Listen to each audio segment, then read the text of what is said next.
Manipuri Youth Front of Assam lepa leitina changsangliliba coronavirus maram oiduna lockdown leikibadagi akoigi nomagi suraga tanjaduna chajariba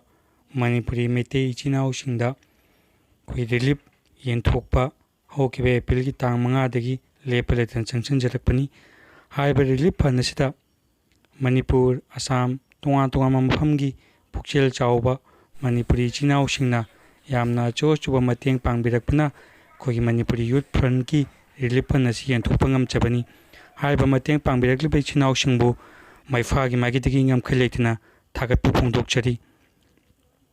हाइबा relief fund असिना Manipuri मेतei Barak तंपाक की लेरिबा मणिपुरी मेतei इचिनाउसिंग चौरागना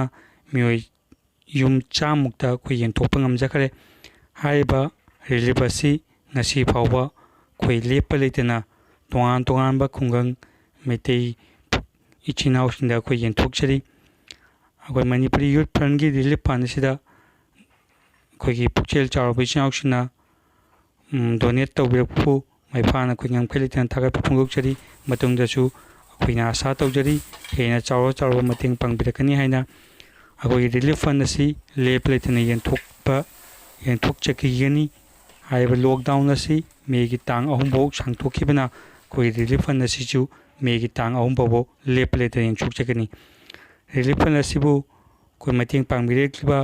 पुक्चेक चारबो ओजासिंग मरुपसिंग कोई चे चनपुनोकपु माइफाना अमुक्का नंगम खलेतना थागतचरी